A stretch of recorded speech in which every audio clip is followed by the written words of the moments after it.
Hello and good afternoon to everybody out there. My name is Grant Mitchell, and today I am joined by a wonderful panel of guests here. We have Will Reed, Akshay Kumbar, Alec Bussey, and our reigning undefeated champion of shot clock violation, Jaya Williams. Now, Jaya, since you won the last one, I'll give you a little chance to shout yourself out here, shout anyone else out that you'd like to. How are you doing, Jaya?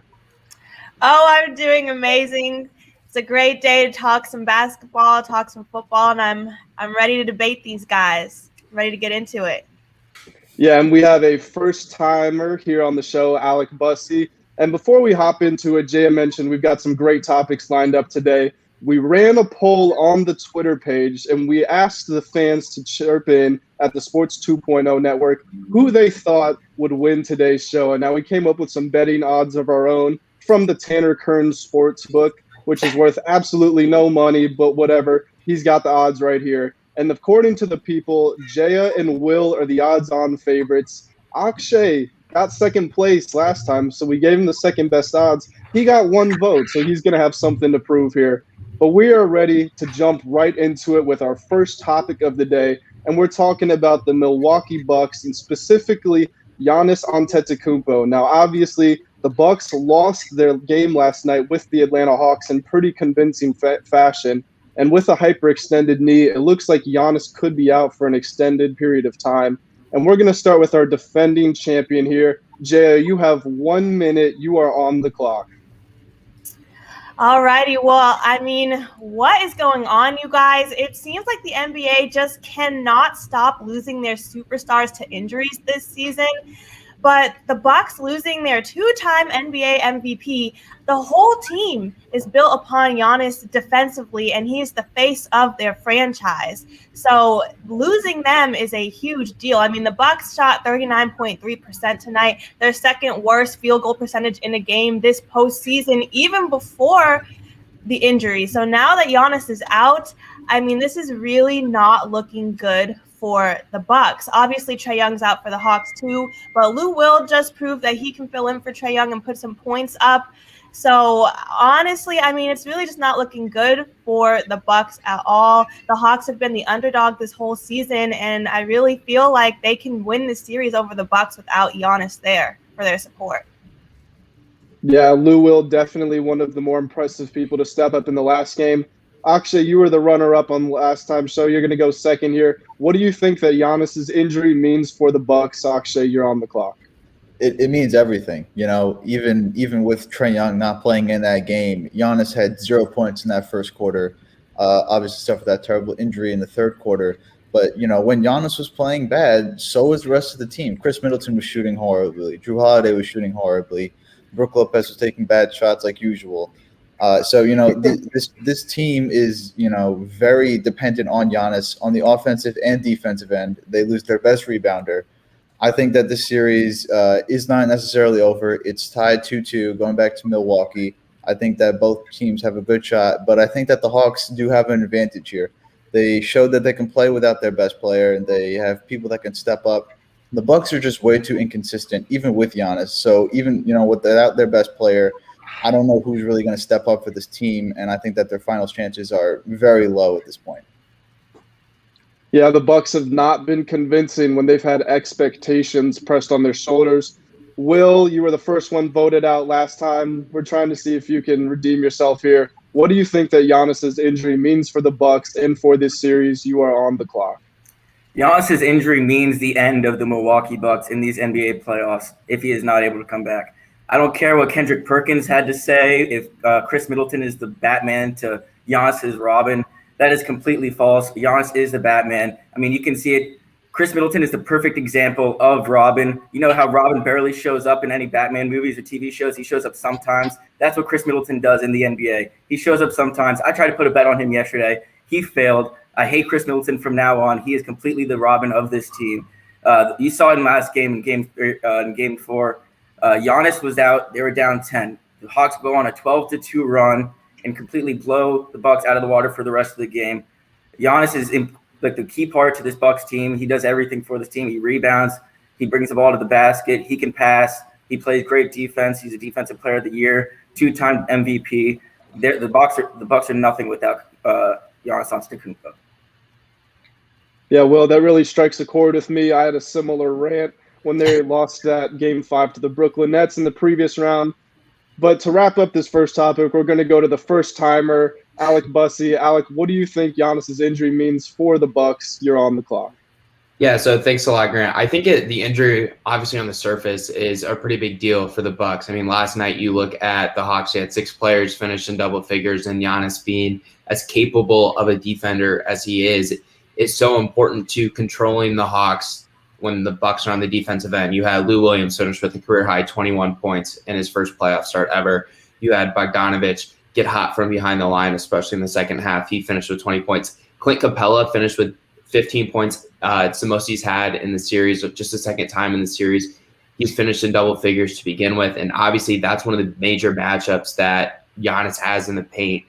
Herter got hot again. He had 15 points. You had Reddish get 12. So seeing Cam Reddish get going off the bench for the Hawks is another big contributor. And then Gallinari had 10 as well. And they did all of that without Trae Young, who honestly hasn't even been shooting up to his potential in this series. And even with that foot injury, who we don't even know if he's going to come back. So that's just another star that's out that, like Jay mentioned. So I think the Bucks are in a very tricky spot because they don't have that bench depth that they need, especially if Connaughton's not going to play well like he did last night. The Bucks bench had just 24 total points the entire night, and that's just not going to be enough, especially when they're not going to have Giannis in the lineup. And like Will said, Chris Middleton really struggled. He had 16 points. But I'm gonna have to cut you off here. You're running out of time. We know that you're the guy with the numbers. We know you've got a lot of facts here. But that's part of the show. You've got a time limit. You got to be concise with what you say. But I did really like what you had to say, especially about Cam Reddish. We know that he's coming back, hasn't played much because he's been injured. Came back, scored 12 points, had 2 steals within his first couple of minutes of checking into the game. So he was really big for them. But for our second of 2 topics in round 1, we're going to switch here. We're going to go to the diamond. And we're going to be talking about the Washington Nationals and the hottest man in baseball, Kyle Schwarber. Is there anybody in baseball that's playing better than he is right now? Akshay, you've got the baseball hat on, so we're going to let you start this one off. Yeah, wearing the Angels hat. Shohei Ohtani is the best player in baseball. He's much better than Kyle Schwarber. I will give Kyle Schwarber the benefit of the doubt. He has been playing absolutely out of line this past couple of weeks in June. But Shohei Ohtani is the best player in baseball. He's better than Kyle Schwarber. And you could just see it in the stats right now. I mean, Shohei Ohtani has a 5.7 WAR, and then Kyle Schwarber only has a 2. So obviously Ohtani is much more beneficial on the field. He's one of the best, if not the best, two-way players. One of top 10 pitcher right now. One of the hottest batters. MVP candidate for a reason. It's his to lose, in my opinion. I think Vlad Guerrero is giving him a run for his money, but Ohtani, it's his MVP to lose. He's playing great. It sucks that he's on a terrible team, but I mean, Ohtani is the best player in baseball right now. He has the lead for most home runs. He's 33rd in average. He's 3rd in RBIs. He's 3rd in on plate percentage. So I mean, it's really just a matter of looking at the statistics and looking at the entire season. I would say Schwarber has playing a little bit better in the past couple of weeks just because of the amount of home runs that he's hit and the offense that he's producing. But overall in the season, Ohtani has been the best player, and I think that he's going to show it going into the All-Star break and into the playoffs. Okay, well, that's the second straight time that you guys have run over a little. I'm going to have to start being more strict here. I'm going to have to bring some of that energy that Jaya had in the first episode if you guys don't cut it out. But speaking of Jaya, our reigning defending champion, undefeated on the show, Jaya, what do you have to say about this one? You're on the clock. I mean, you said it yourself, Grant. He is the hottest player in baseball right now. Nobody is hotter than Kyle Schwarber right now. So I would say absolutely yes, he is the best in baseball right now. The run that he's on right now is insane. 15 home runs in 17 games. And I think his biggest asset that makes a player the best is their consistency. In these past couple weeks, he's been on a roll, performing, giving his teams the outcomes every single time. He knows his strengths and how to stay locked in with his swing, and that's so important. It seems like the Nationals have really been able to develop him as a left-handed hitter. and he's been playing out of his mind. So if he continues to prove that consistency, then his talent will be truly undeniable. And like Akshay even admitted, he's been playing better than Ohtani these past couple weeks. And this is all about who's the best right now. So I'm going with Kyle Schwarber. Yeah, I like what you had to say there. It is about who's the best right now. And we know that Ohtani has had an incredible year. He's one of the brightest players in baseball, but we're talking about right now, and Kyle Schwarber just can't be touched at the moment. Will, what do you have to say about this one? Will, you're on the clock. Personally, I'm a Nationals fan, so this one's hard to ask me about. If you ask me, like, who would I would like Kyle Schwarber, but I cannot say he's the best when you have people like Shohei Ohtani, Fernando Tatis, and Vlad Guerrero walking over baseball fields every day. But those aren't the guys I'm going to choose as my best player in baseball right now. I'm going with Jacob deGrom, pitcher of the New York Mets. I don't care if he only plays every 5 days, every 5 games. He is the best player in the universe. No one can touch him. 7-2 record, 0.69 ERA. He has been absolutely unstoppable this year. I don't know what else there is to say. I mean, when you see deGrom out there on the mound and you walk out there as a batter going into the batter's box, you know you're most likely going to strike out or hit right into a ground ball, double play, something like that. deGrom has been absolutely locked in this year. They can check him for all the sweat and rosin, sunscreen, and everything they want. They're not going to find any of that on him. He's been the best pitcher in baseball, the best player in baseball. I think he should be the MVP of the NL. I think he's been better than every other player in the league. As a pitcher, he's been the best. I'm going with Jacob deGrom. The most important question, is he illegally using sunscreen? We may never know. Alec, what do you have to say? Who is the best player in baseball right now? Is it Kyle Schwarber? Alec, you're on the clock. Yeah, it is. It's not Kyle Schwarber. It's Shohei Ohtani. What he's been able to do all season is incredible, and he's done it battling injuries. And while Schwarber's on a tear that we haven't seen really since Albert Bell in September of 1995 with 10-11 home runs in a 10-game stretch. It's Shohei Ohtani. He hit 2 more last night in Yankee Stadium. He's having a field day with that short right field porch at Yankee Stadium. And on top of everything that Ashkay said kind of for Ohtani, he's got that 278 average. He's got the 361 on base percentage.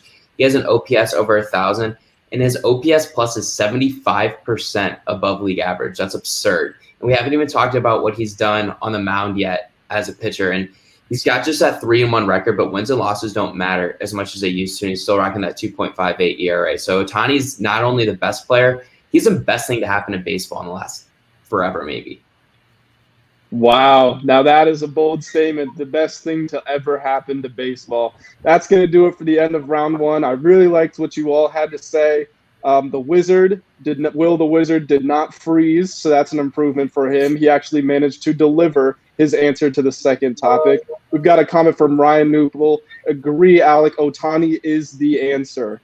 So clearly, Alec going with the bold proclamation, Ohtani's the best thing to happen to baseball. You were joined by Akshay in saying that Ohtani is the best player in baseball right now. But unfortunately, I'm going to have to say that Akshay is going out in this round. Not because I disagree with what he was saying, but I feel like the other people had more compelling arguments. And when you're going against Alec, who agrees with you, I think Alec made the better case as to why. So we're going to kick you out of this one here, Akshay. Akshay, any last words before we move on? Disappointing exit today, but I'll be back, and we'll be coming back stronger. We'll see you next time, Akshay. But for now, you are out, and we are moving on to round 2 here. So we've got one topic in this round. We're down to our last 3. And Alec, you've gone last the past couple of rounds, so you're going to get the first crack at this one here. We're going to the hardwood. We're talking about the Suns, and we're talking about the Clippers. Game 6 in Los Angeles. Good thing I didn't bet Akshay. There you go, Tanner Kern. He lost your live bet last time. He can't be trusted, apparently. But yeah, Suns and Clippers, Game 6. Alec, who do you got and why? You are now on the clock. Yeah, so I think this game's just really interesting to kind of break down. You look at Game 5, and the Clippers needed an all-time game, an all-time performance from Paul George. He scores 41 points, was 15 of 20 from the field, 3 of 6 from 3, and he had the 13 rebounds, and it still almost wasn't enough. And you look at what the Suns really have not gotten from their 3 best players in the last couple of games. DeAndre Ayton was a minus 22. He had probably his worst game of the playoffs. He had just 9 field goal attempts. It's the least of any game in the series. we've seen Devin Booker really struggle this entire series, and Patrick Beverley deserves a lot of credit for that. But I think at some point the Suns are going to get creative and draw different schemes up for him to get more involved in the scoring. And the biggest thing for Devin Booker right now might just be his assist to turnover ratio. He's got 3.5 assists roughly to over 5 turnovers a game. That needs to be improved in the rest of the series. And Chris Paul just needs to find some sort of shooting consistency. He's 2 of 16 from 3. I'm going to take the Suns. I think they get it going tonight. Yeah, I really like what you had to say there, everything you pointed out. It's becoming a question of, when do the Suns revert back to their old selves, or are they just unable to perform because of what the Clippers have done to them defensively? Jaya, we'll go to you second here. Who do you have in Game 6 tonight?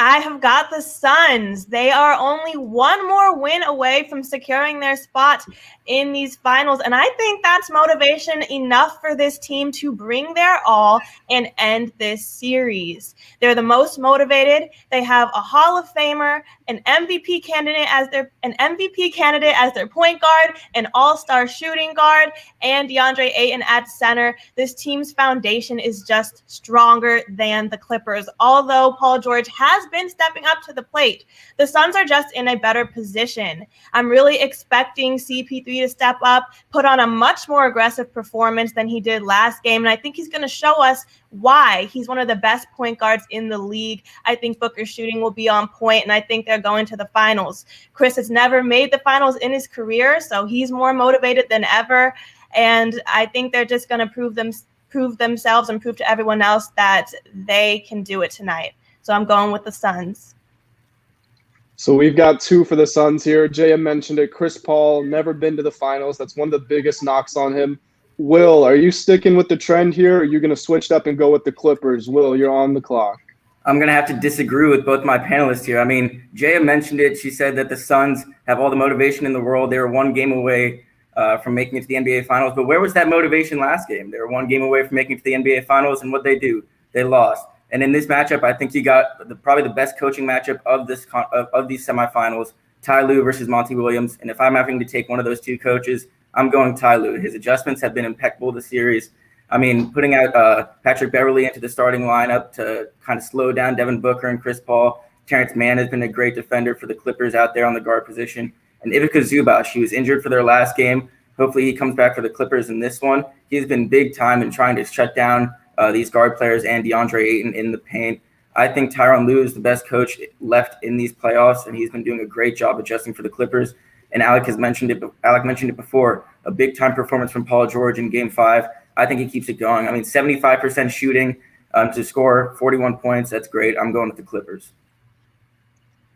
Yeah, I really like what you had to say there, especially the point of, the Suns could have gone to the finals with a win in the last game, and they came out pretty flat. One of the important things that I noticed was that the Clippers came out in the zone, and I think that completely caught Phoenix off guard. But that's going to do it for round 2 here. Noop Sports commenting here, impeccable. Will's got the fans behind him. He's going all in, and he is going to the finals in his first appearance on the show, and he is going to be joined by the first-timer, Alec. Jaya, the defending champion. I'm going to have to get you out of this round. I'm sorry you can't defend your title here. Will knows he crushed that, and he doesn't even smile. It's all professional from Will. Jaya, anything you want to say to the fans at home before we move into this last round? I'm sorry for everyone who betted on me. Don't worry, your girl's going to be back next time. Good luck, boys. Very encouraging from the defending champion.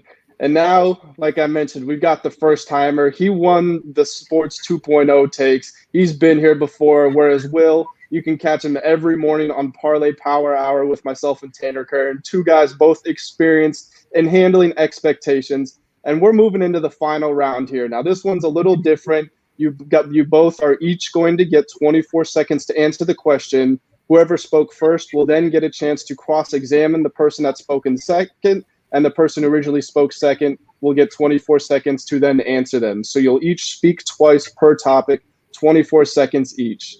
This is like a number 16 seed winning the Natty, 1 round away. Will was had the lowest odds coming in at plus 250, but he was tied for the most votes from the fans. Maybe they were onto something that the rest of us didn't know.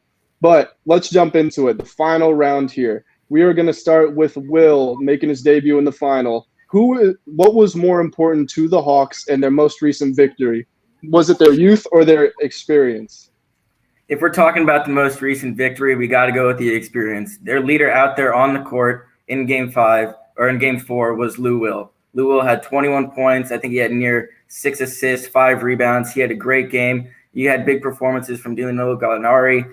Clint Capella is a great veteran for that team. I think he's a really big key for this Hawks team. Plays great defense. He rebounds the ball well. So with those three, Gallinari, Clint Capella, and Lou Will leading the way, I think veterans in their Game 4 victory was the key to victory. Alec, what do you have to say to that? You are on the clock. Yeah, I'm right there with Will, actually. I think it's really been that way throughout the entire playoffs for the Hawks. When they've been able to get good performances from their veteran players, they've been able to win because they've been able to sprinkle in quality performances from Trae Young. Kevin Huerter obviously has been great this entire playoffs, has really busted on the scene. So I'm actually going to agree with Will here and say that it's really not just more important in the series, but really throughout the entire playoffs for the Hawks to get veteran performers to play well. Yeah, that's how it is with a lot of championship teams. They always talk about you need to have that blend of youth and experience, but those veterans have to step up. Will, any last thoughts on this topic before we move on? I liked how Alec agreed with me, but I don't know if I agree that it's been the veteran experience throughout these playoffs. I mean, I don't think we can count guys like Kevin Huerter, Bogdan Bogdanovic, and Trae Young as veteran performers when they've never been to the playoffs and in situations like this. So, I mean, Kevin Huerter is a few years removed from being in Maryland. Trae Young is still a very young player. And Trae Young's been the leader throughout the playoffs. I think if we're talking about the whole playoffs encompassing here, I think the youth movement in the Hawks organization has been the key. John Collins, Trae Young, Bogdan Bogdanovic, Kevin Huerter, those guys have been the key throughout the playoffs. Alec, you've got the last thoughts of this round here.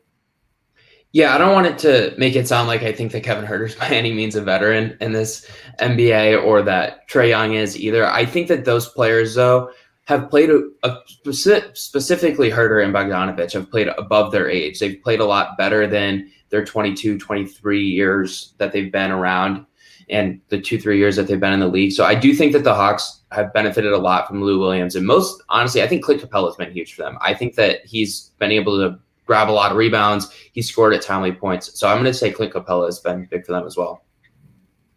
Well, we're starting off agreeing with each other. That's nice. Some harmony between the rivals here in the final round. We're going to move on, switch it over to football. I want to know, who are your guys' early Super Bowl favorites? Will, you are going to get the first word in this one.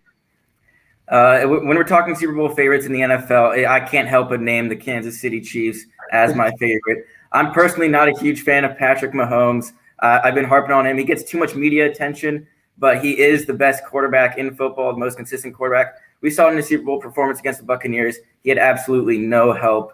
I mean, he was running away from pass rushers left and right. He was throwing passes from like vertical angles. I've never seen a quarterback being able to do that. But when you combine him with somebody like Tyreek Hill and Travis Kelce, you got the best trio of offensive players in the NFL.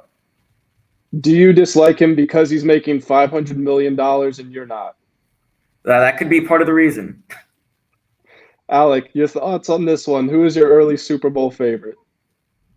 Yeah, so again, I'm actually going to agree with Will that you have to pick the Chiefs. I think that you look at the Super Bowl and the way that they played, the biggest problem was the offensive line. What have the Chiefs done all offseason? They've shored up their offensive line.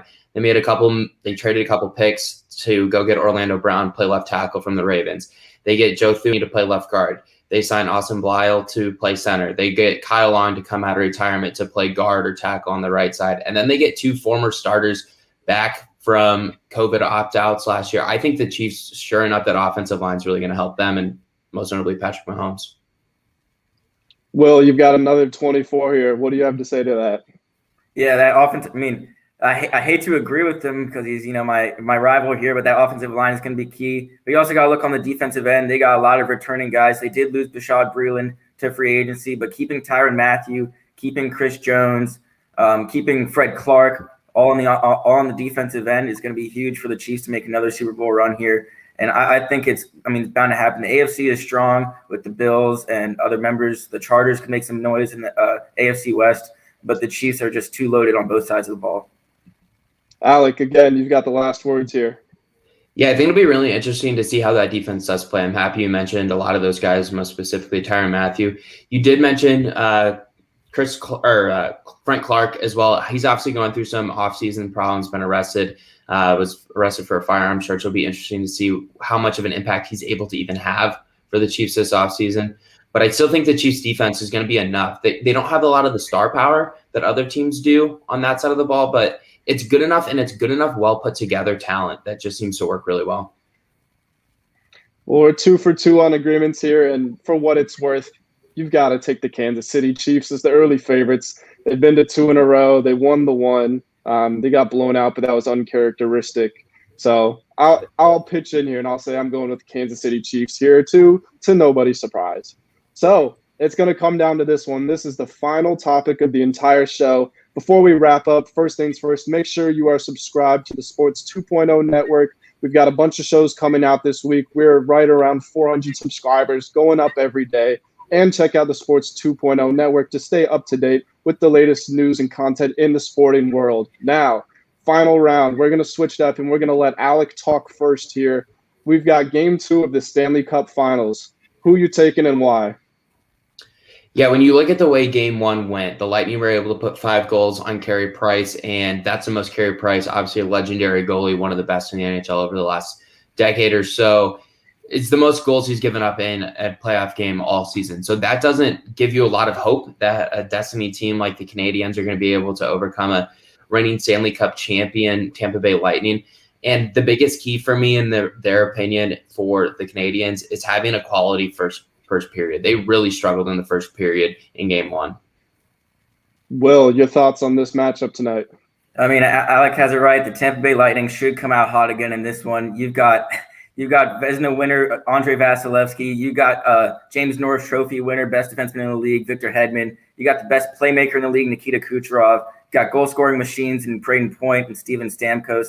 The Lightning have been unstoppable on every single level, and they should have no problem with the Canadiens in Game 2. Now, normally I would give you guys a chance to respond to each other, and I will, but since you've been agreeing with each other throughout most of this, I want to ask you, which team and which player specifically do you think is under the most pressure in this game? Alec, your thoughts? Yeah, so for me, it's the Canadiens, and it's probably Joel Armia, right winger. He's huge for the Canadiens going into Game 2. He needs to continue to anchor that fourth line, because we saw in Game 1 how advantageous the Lightning were against the Suzuki and Caulfield line that the Canadiens tried out there. And they're going to have to find a way to slow that down, because how good Tampa Bay is. The one player Will didn't mention is Steven Stamkos, who's obviously one of the premier goal scorers in the entire NHL. Will, your thoughts? Who's under more pressure? Which team? Which player? These are the last words of the show. Make them good. I didn't mention Steven Stamkos because there's just so many weapons on that Tampa Bay Lightning team. But the guy under the most pressure is who Alec mentioned earlier on this topic is got to be Carey Price. If he can't stop the puck from going into the net, the Canadiens have absolutely zero chance in this series. The Lightning are too powerful on both sides of the ice. If Carey Price can't make some miraculous saves for the Canadiens, they will have no shot in winning the Stanley Cup Finals. Well, there you go. Sounds like both of you guys are favoring the Lightning here, if I'm not mistaken.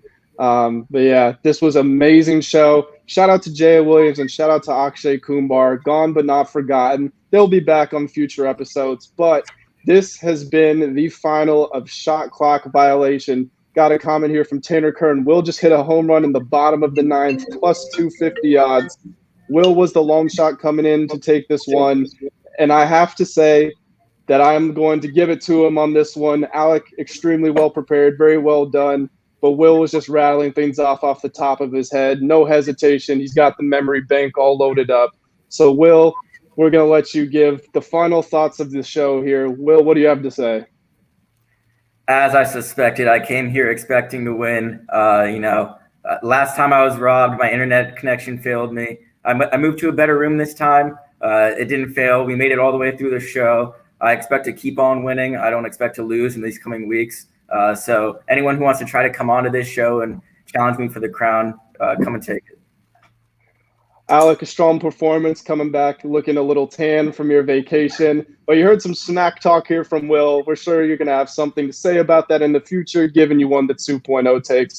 But that's going to do it for us here on Shot Clock Violation. I've been Grant Mitchell, joined in the final by Will Reed and Alec Bussey. I mentioned our earlier candidates to make it to the final, Akshay Kumbar and Jay Williams. All of us on the Sports 2.0 network. Make sure you check us out, and we will see you guys next time. Thanks for tuning in.